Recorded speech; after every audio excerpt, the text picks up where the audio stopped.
Hi everybody, the movie begins with a voiceover, saying there are legends of people born with the gift of making music so true. Some music is so powerful it can bring spirits from the past or future. In ancient West Africa, they're called it riots.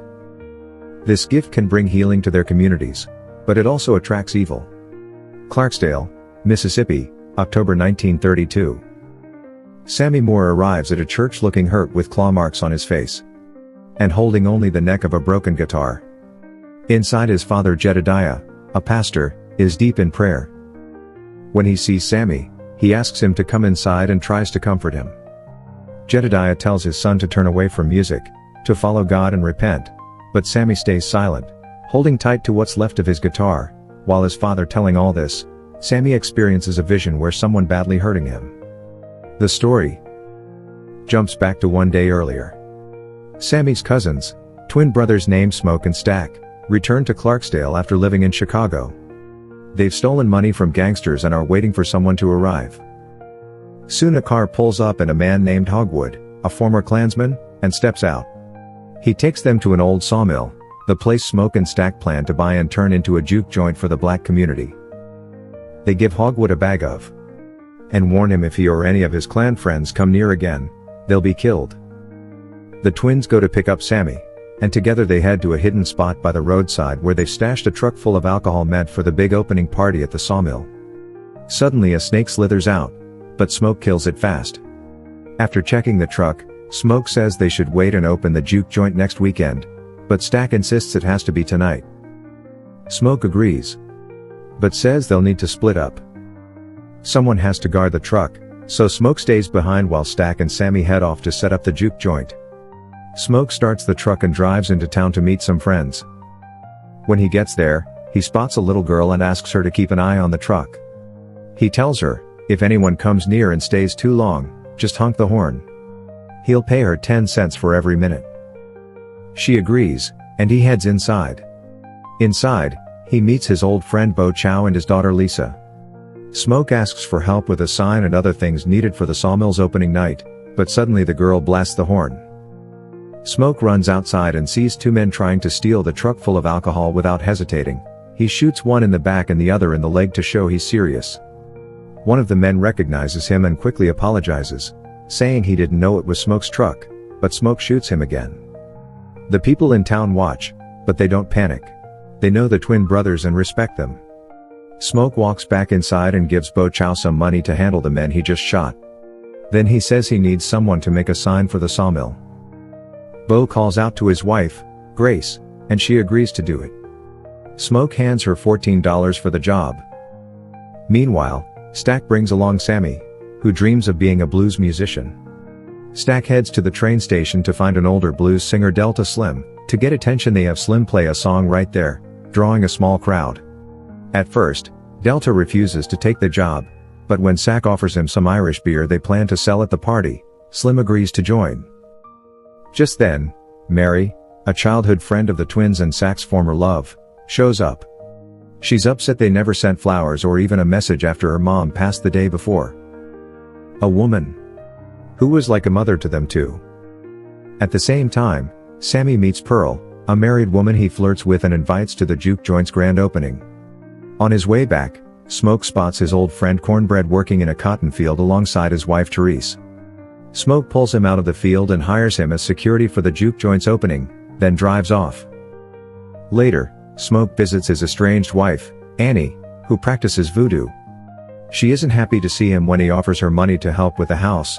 She refuses, saying it's blood money. They once lost a child, which still keeps them apart. Annie tells him her voodoo has been protecting the twins all this time.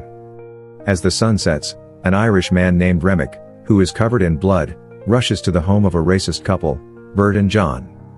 He begs them to let him in, offering gold in exchange for protection from engines. They let him inside. Not long after, a group of Choctaw men arrive and warn Joan that Remick is dangerous, but she doesn't believe them and sends them away. After they are gone, Joan enters the house in shock to find that Remick is a vampire who also bites Bert, turning him into vampire too. Before she can react, they turn her too. Meanwhile, the brothers open the juke joint and a big crowd shows up, but getting the place up and running costs them a lot of money. Stack and Annie talk to Smoke and suggest letting some people pay the entry fee with scripts instead of cash. Mary is also let in the opening without paying because she is Black Mother's daughter. Stack brings Sammy on stage to play. His music is deep and soulful, and the whole crowd falls silent, mesmerized. The sound is so powerful it begins to summon spirits. Suddenly black musicians from different times and places appear inside the juke joint joining the celebration. The building seems to burn with energy, but no one stops dancing. The powerful scene catches the attention of Remick, Bert, and Joan. The vampires come to the juke joint, pretending to be traveling musicians drawn in by the sound. They play a bit of music, trying to win their way inside, but Smoke senses something off and refuses to let them in, even when they offer to pay, but he still refuses. As they are about to leave, Mary steps in to talk to them, knowing the brothers need the money. They hands her gold money, but then Remick's eyes flash red and he starts drooling, realizing something's wrong. She pulls out her gun and turns to leave, but Remick suddenly flies at her, turning her into vampire too. At the same time, Cornbread steps outside to relieve himself, leaving Slim in charge of security. Bert and Joan distract Cornbread by mocking him and lead him away. Meanwhile, inside the juke joint, Sammy sneaks off with Pearling. He starts pleasing her in a private room, unaware that Smoke and Grace notice what's happening. Mary is let back into the juke joint. At first she tries to seduce Smoke, but then turns her attention back to Stack. The two head into a room and start having romance. Meanwhile, trouble brews on the floor. One patron slashes another across the face with a razor after getting caught using loaded dice. Smoke steps in to handle it and tells Sammy to go get Stack, but Sammy feels too awkward to interrupt, so he hesitates. Smoke ends up going himself and walks in on a horrifying scene. Mary is biting into Stack's neck. Shocked, Smoke pulls out his guns and empties them into her, but she doesn't die. Instead, she stands up furious and promises to kill everyone before vanishing into the night. Smoke rushes to help Stack, but it's too late. He dies. Smoke and Slim quickly clear out the juke joint, sending all the guests home. Only a few remain inside. Smoke, Sammy, Annie, Slim, Pearl, and Grace. Just after the doors close, Cornbread shows up and demands to be let in. Annie senses something is off and tells him to leave the place. Cornbread then demands his wages, and when Smoke reaches his hand to give Cornbread, now a vampire, to lunge at him, biting in his arm. Smoke reacts fast and shoots him in the face, forcing him to flee. Annie now tells them that they're dealing with vampires. Things get worse when Stack, who had died earlier, suddenly reawakens as a vampire. At first he pretends to be fine and asks Smoke to open the closet door. Smoke goes to find a key to unlock the door, but Stack explodes out of a closet, but Annie splashes pickled garlic juice in his face, sending him running from the building. Meanwhile, the vampires outside start singing and dance, turning the rest of the guests, including Beau, into bloodthirsty monsters. A growing horde of vampires gathers outside the juke joint, leading them is Remick along with Mary, Stack, Bert, and John. Remick steps forward and reveals the truth. The brothers were set up by Hogwood, the Grand Dragon of the KKK. Hogwood had planned to send Bert and other clansmen to kill the twins and everyone at the juke joint. That confirms the story, saying he saw the memories himself after turning, but Remick says he doesn't share the clan's racist beliefs. What he really wants is Sammy. He believes Sammy's music has the power to summon the spirits of Remick's long-lost people. Remick then offers the group a deal: become vampires, live forever, and escape the pain of racism and death. But when they refuse, they threaten to kill Grace and Beau's daughter Lisa, realizing there is no way to escape. The survivors prepare for battle, gather stakes, loading guns, and hanging garlic. Grace boldly yells at the vampires to come inside. She charges at her vampirized husband Beau with a stake, setting both of them on fire in a blazing sacrifice. Slim cuts his own arm to lure a group of vampires away, drawing them into a trap.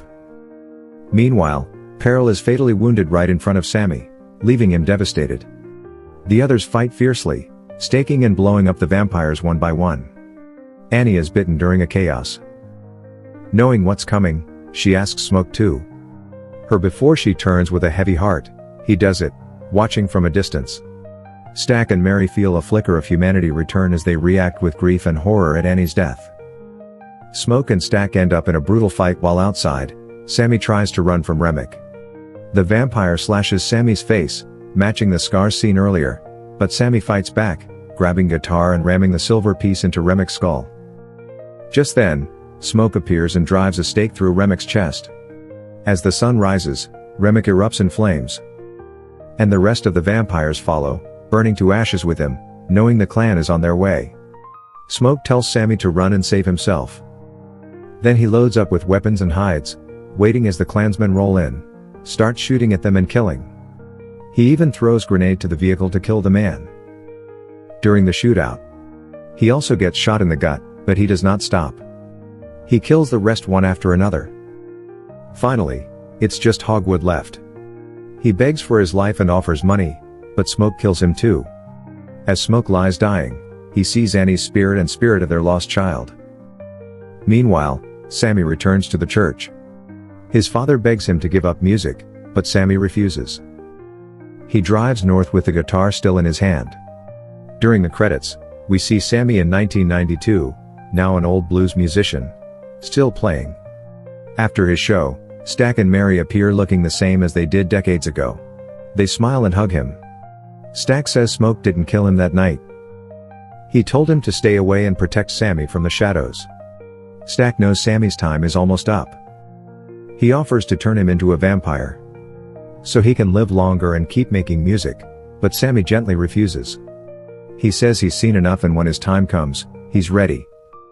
Sammy picks up his guitar and plays one final song for his old friends. Before they leave, he admits he still has nightmares from that night, but also says before the sun went down, that day was the best of his life. Stack nods. It was the last time he saw his brother, the last time he saw the sun, and the last time he truly felt free. In this way, movie ends here. Thanks for watching. Like and subscribe for more interesting movie recaps.